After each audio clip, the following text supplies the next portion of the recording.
பாத்தியால செல்வி அக்கா எவ்வளோ நாளாக மழை பெய்யுது. இந்த மழை பெய்யுதுக்கு உள்ள ஒரு தணுப்பாது இருக்கலாமா? எதுக்கு தான் மழை பெய்யுதுன்னு தெரியல. அந்த அளவு சூடாக இருக்குது. மழை பெஞ்சிட்டு இருக்கும்போது அது கொஞ்சம் தணுப்பாக இருக்குன்னு பார்த்தா அதுவும் இல்லை. மழை பெய்யும் போது தான் அதிகமாக சூடாக இருக்குது. என்னத்தை செல்ல எனக்கு மோண்ட சென்னை மொன்ன இப்படி நல்லா சூடாக இருக்குண்ணா அவன் உடனே அம்மா நீங்கள் ஏசி வாங்குங்கன்னு சொன்னேன். இப்போ ஏசி வாங்கியது கூட பிரச்சனை இல்லை அக்கா. ஆனால் மாதம் மாதம் கரண்ட்டுக்கு 4000 5000 வந்துடுமோன்னு தான் பயமாக இருக்குது. நீ பயப்படிய அளவுக்கு 4000 5000 எல்லாம் வராது இல்லதா. நீ இப்போ 500 கரண்ட் கட்டினா ஏசி வச்சேன்னா ஒரு 1000 வரும், அவ்வளோதான். என்னது 1000 தான் வருமா? என்னக்கா சொல்லுதியா? அன்னைக்கு நான் அந்த கடைக்கு சாணம் வாங்க போகும்போது ஒருத்தங்க பேசி நின்னாங்க. ஏசி வச்சதுக்கு வீட்டில் 5000 6000 கரண்ட்டுக்கு ஆகுதுன்னு சொல்லியாங்க. நீங்கள் 1000 தான் ஆகுதுன்னு சொல்கிறீங்க. அவங்க 24 மணிக்கூரம் போட்டுட்டு இருப்பாங்களா இருக்கும்லதா. அப்படி போட்டுட்டு இருந்தால் அவ்வளோ ரூபா ஆக தான் செய்யும். நம்ம எப்போ பயன்படுத்துவோம்? நம்ம தூங்கும்போது மட்டும் தான் நமக்கு ஏசி வேணும். அந்த நேரம் மட்டும் குறைச்சி அதுவும் 24 அளவில் வச்சு யூஸ் பண்ணால் நமக்கு கரண்ட் அவ்வளோவெல்லாம் வரவே செய்யாது. நான் பயன்படுத்துறதுனால நான் சொல்லி எங்கள் வீட்டில் ஏசி இருக்குது தானே, 24 வச்சுட்டு ஏசியை வந்து யூஸ் பண்ணணும். அப்போது கரண்ட்டுக்கு 600 700 1000 ரூபாய்க்கு உள்ளதான் வரும். நான் யூஸ் பண்ணி பார்த்தனால நான் உனக்கு சொல்லி. ஓ அப்படியாக்கா, இப்படியெல்லாம் விஷயம் இருக்கா? இதெல்லாம் எனக்கு தெரியாமல் போச்சுன்னா. அதனால தான் என்னமோ 6 மாதத்துக்கு முன்னாடியே சொன்னேன் அம்மா வாங்குன்னு. நான் தான் வேண்டாம் வேண்டாம்னு சொல்லிகிட்டே இருக்கேன். சரியாக்கா, நான் அப்போ யோசிக்கட்டேன். என்ன இல்லதாக்கா, ஏசியெல்லாம் வாங்க போகிறீங்க? ட்ரீட் உண்டா? ஆமாம், ட்ரீட் வைக்கிறேன். நீ வா என்ன வீட்டுக்கு. ஆளப்பாரு, ஏசி தானே வாங்க போகிறேன். ஏதோ வீடு வாங்க போகிற மாதிரி ட்ரீட் உண்டான்னு கேட்குறேன். ஏன் அக்கா, நான் இப்போ என்ன கேட்டுட்டு என்ன இப்படி மூஞ்சி லட்சம் மாதிரி பேசுங்க? பின்ன ட்ரீட் உண்டான்னு கேட்குறேன். நீ என்ன ஏசி வாங்கியிருக்க? நீ எங்களுக்கு ட்ரீட் வச்சியா? அதுவும் நானாவது ஏசி வாங்க போகிறேன்னு சொல்லி, ஆனால் நீ அது கூட சொல்லலை. ஏசியெல்லாம் வாங்கி உங்கள் வீட்டில் மாட்டினதுக்கு பிறகு வெளியில் அந்த ஃபேனை பார்த்து தான் கண்டுபிடிச்சிருக்கு உங்கள் வீட்டில் ஏசி இருக்குன்னு. அது அவங்க எப்படி அக்கா சொல்லுவாங்க? அவங்க எல்லாம் சொல்ல மாட்டாங்க. அவங்க எல்லாம் பெரிய ஆளு. ஆனால் அவங்களுக்கு எல்லாம் வெளியில சொல்லிட்டாங்கன்னா கண்ணு பட்டுரும். ஆனால் நம்மளை மட்டும் நூதன முறையில் அந்த இருந்து பார்ப்பாங்க. அவ என்ன பண்ணியா, என்ன வாங்கியா, என்ன சாப்பிடியா அப்படின்னு. சும்மா எல்லாம் தெரிஞ்சது போல பேசாத ஜில்லு. எனக்கு அப்படி ஒன்றும் நூதன புத்தி ஒன்றும் கிடையாது. நான் சும்மா தான் கேட்டேன். அதுக்கு என்ன நீங்கள் இவ்வளோ பேசுறீங்க? ஆனால் ஏசி வாங்குறது எனக்கே தெரியாது. என் ஹஸ்பண்ட் தான் போய் வாங்கிட்டு வந்தார். அதுக்கு நான் என்ன பண்ண முடியும்? அதுக்கு நான் சொல்லலை கொள்ளலைன்னு சொல்றீங்க. என்ன வசந்தி அக்கா இப்படி போய் சொல்றீங்க? அன்னைக்கு அந்த அண்ணனே சொன்னாரு எனக்கே தெரியாது இவ ஏசி வாங்குறது, எனக்கே தெரியாம வாங்கி வச்சிருக்கா ஜில்லு அப்படின்னு சொன்னாரு. நீங்க இப்படி பேசுறீங்க? அந்த மனுஷனை பத்தி உனக்கு தெரியாத ஜில்லு? சரியான குடிக்காரன் அவன். ஒவ்வொரு நேரமும் ஒவ்வொரு மாதிரி பேசுவான். அவன் பேசுறதெல்லாம் நம்பிட்டு நீ என்னையே சந்தேகப்படுறல? ஆமா ஆமா, பயங்கர குடிக்காரர் தான், எங்களுக்கு தெரியும். நீங்க தான் சும்மா அவர் குடிக்காரன் சொல்றீங்க. அவர் அப்படியெல்லாம் இல்லை. நாங்க இவ்வளவு நாள் வர பாக்குறோம். அவர் குடிச்சிட்டு என்னைக்காவது ஒரு நாள் சண்டை போட்டிருப்பாரு, பிரச்சனை பண்ணிருப்பாரு, ஏதாவது பண்ணிருப்பாரு. அவரால் யாருக்கும் எந்த தொந்தரவு இல்லை. ஏன் சொல்ல போனா உங்களுக்கே தொந்தரவு இல்லை. நீங்க வெளியில அவரை குடிக்காரன்னு போய் சொல்லிட்டு இருக்கீங்க. அப்பதானே உங்களை யாரும் கண்ணு போட மாட்டாங்க. சீப்பா பேசாத நீ. சரி, எடுத்ததுக்கெல்லாம் சண்டை போடாதீங்க அம்மா, விடுங்க. செல்வி அக்கா போது ஸ்லாடி ஆஃபர் போட்டிருக்கு. நாளைக்கு நான் போகலான்னு இருக்கேன். நீங்க யாராவது வாரீங்களா? நான் வரேன் வசந்தி அக்கா, போவோம். நீ வாய் மூடிட்டு சும்மா இரு. நான் ஒன்றும் விழிக்கல. செல்வி அக்கா, நான் உங்களையும் உமாலையும் லதா அக்களையும் தான் கூப்பிட்டேன். தேவையில்லாமல் யாரும் என்கிட்ட பேசக்கூடாதுன்னு சொல்லுவீங்க. நானும் நாளைக்கு போலீஸுக்கு வரேன் வசந்தி அக்கா. செல்வி அக்கா, லதா அக்கா நீங்களும் வரீங்களா? என்ன லதா, போயிட்டு வருவோமா? லதா அக்கா வந்தால் தான் நீங்கள் வருவீங்களாக்கா? அப்படி இல்லாமா, அவள் மட்டும் அமைதியாக இருந்தாலும் அதனால தான் அப்படி கேட்டேன். நல்லா சமாளிங்க அக்கா. என்ன லதா, நீ வார இல்லை? ஆமாக்கா வாரேன், போயிட்டு வருவோம். எனக்கு கொஞ்சம் துணியெல்லாம் எடுக்க வேண்டியது இருக்குது. பிள்ளைக்கும் கொஞ்சம் துணி எடுக்கணும். அதனால நம்ம நாளைக்கு போயிட்டு வருவோம். சரி செல்வி அக்கா, அப்ப எல்லாரும் ஜாலியா போயிட்டு வருங்க. நான் என்ன வீட்டுக்கு கிளம்பியேன். என்ன ஜில்லு, நீ வரலையா? இல்ல அக்கா, நான் வரல. நீங்க ஜாலியா சந்தோஷமா போயிட்டு வருங்க. ஏமா, நீ வந்தாதான் இன்னும் ஜாலியா இருக்கு. என்னாச்சு?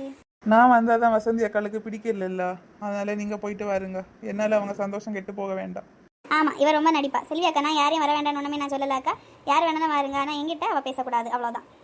அப்போ வசந்தி அக்கா நான் வரணுமா? என் மேல உங்களுக்கு என்ன பாசம்? இதுதான் என் வசந்தி அக்கா. ஏப்போ, பாசமா இல்லை, ஒரு பாயாசமா இல்லை. தெரியும் வசந்தி அக்கா, உங்களெல்லாம் நான் இல்லாமல் எங்கேயுமே போக முடியாது. நான் பண்ண தப்புக்கு நானே பரிகாரம் பண்ணுறேன். நாளைக்கு போத்தீஸ் போயிட்டு வரும்போது ஹோட்டலில் போய் விருப்பப்பட்டதை எல்லாம் சாப்பிட்றதுக்கு நான் வாங்கி தரேன். காசும் நானே கொடுக்கலாம், சரியா?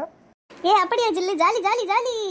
வசந்தி, இவ்வளோ நேரம் கோவமா இருந்த, இப்போ சாப்பாடு சொன்னதும் கோவம் இல்லை எங்கே போச்சு? அது என்னமோ தெரியல அக்கா. சாப்பாடு சொன்னாலே என்னோட கோவம் இல்லை எங்கே போகுதுன்னு எனக்கு தெரிய மாட்டேங்குது. அந்த சாப்பாடுனால தான் ஒரு வாரம் போய் பாத்திரம் கழிட்டு வந்த ஞாபகம் இருக்கா? முடிஞ்சது எதுக்காக நினைக்கணும்? நடக்க போறதை நம்ம பார்ப்போம். இந்த வசந்தி அக்காளுக்கு வெக்கஞ்சது கொஞ்சம் கூட இருக்காது போல இருக்கு. உமா, நீ இப்போ அங்கே பார்த்து ஏதோ சொன்னல, அதை என்ன பார்த்து சொல்லு. வேற ஒன்றும் சொல்லலக்கா. வசந்தி அக்காளுக்கு ரொம்ப நல்ல மனசுன்னு சொல்லிட்டு இருந்தேன். எது எப்படியோ வசந்தி அக்கா என்ன மன்னிச்சிட்டாங்க, அதுவே போதும். நாளைக்கு நான் கார் கொண்டு வரேன். நம்ம எல்லாரும் கார்லயே போயிட்டு வந்துடலாம். அப்ப சீக்கிரம் வந்துடலாம்ல. அப்ப பிள்ளைங்களை எல்லாம் கூட்டிட்டு வரண்டா இல்ல ஜில்லு? வேண்டாம்க்கா, பிள்ளைங்களை கூட்டிட்டு வரேன்டா. நம்ம நைட்டு வேற போறோமா, அதுவும் கார்ல போறோம். எல்லாருக்கும் கார்ல போக முடியாது. நம்ம 5 பேருக்கு தான் கரெக்டா இருக்கும். அதனால நம்ம கார்ல போயிட்டு வரலாம். இன்னொரு நாள் பிள்ளைங்களை எல்லாம் கூட்டிட்டு நம்ம ஜாலியா போயிட்டு வரலாம். சரி, அப்போ எல்லாரும் ஒரு 4 மணிக்கெல்லாம் வீட்டுக்கு வெளியில் ரோட்டில் வந்து நில்லுங்க. ஏன்னா நம்ம போத்தீஸுக்கு போகவே 1 மணிக்கூர் கிட்ட ஆயிரும்.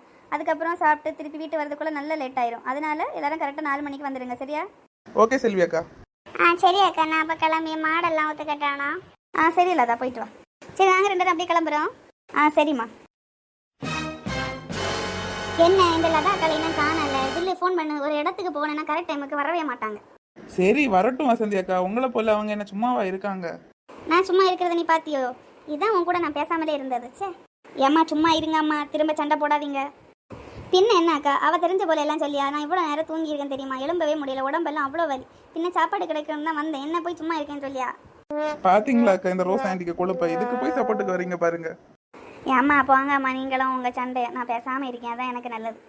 ஆனால் வர நல்லதா அக்கா, எப்பாடா ஒரு வழியாக வந்துட்டுனா. ஐயோ ரொம்ப நேரம் ஆயிட்டோம் அக்கா, கொஞ்சம் விரவு கடந்து வளையல, அதை எடுத்து வீட்டில் அடுக்கி வச்சுட்டு வர்றதுக்கு தான் கொஞ்சம் லேட் ஆயிட்டு. இல்லை அக்கா, லேட்டோ நான் இல்லை, நீங்கள் கொஞ்சம் பொறுமையாக வந்திருக்கலாம், இல்லை நாளைக்கு வந்திருந்தாலும் பிரச்சனை இல்லாமல் இருந்திருக்கேன். எதுக்கு இவ்வளோ சீக்கிரம் வந்தீங்க?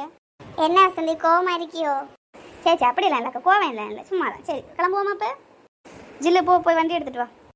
சரி அக்கா, நெல்லுங்க, நான் எடுத்துட்டு வரேன். என்னக்கா கிளம்புவோமா?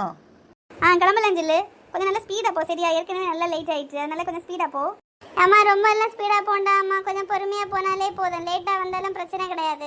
உங்களுக்கு பிரச்சனை கிடையாதாக்கா, ஏன்னா நீங்கள் ஏற்கனவே வந்தது லேட்டாக தானே, நீங்கள் எல்லா வேலையும் வீட்டில் முடிச்சு வச்சுட்டு வந்திருப்பீங்க. எனக்கு இனிதான் வீட்டில் போய் தான் பிள்ளைங்களுக்கு எல்லாம் சமைச்செல்லாம் கொடுக்கணும்.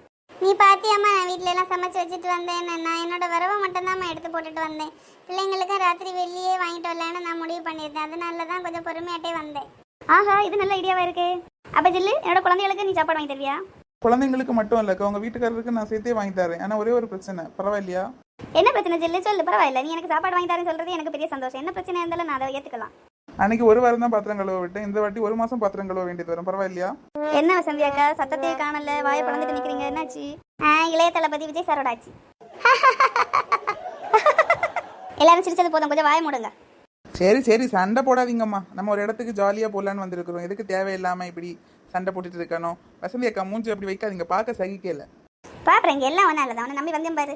நம்பி வரதெல்லாம் பிரச்சனை கிடையாதாக்கா, நான் ஏமாத்தலாம் மாட்டேன். ஆனால் அதுக்குன்னு ஒரு லிமிட் இருக்குது. நீங்கள் உங்களோட இதில் கரெக்டாக இருந்தீங்கன்னா ஒரு பிரச்சனை இல்லை, நானே ஏமாற்ற மாட்டேன். நல்லபடியாக உங்களை கூட்டிகிட்டு போயிட்டு நல்லபடியாக கூட்டிகிட்டு வருவேன். அதை விட்டுட்டு இடையில இந்த மாதிரி ஏதாவது வேலை காட்டினீங்கன்னா பாத்திரம் கழுவுறது கன்ஃபார்ம்.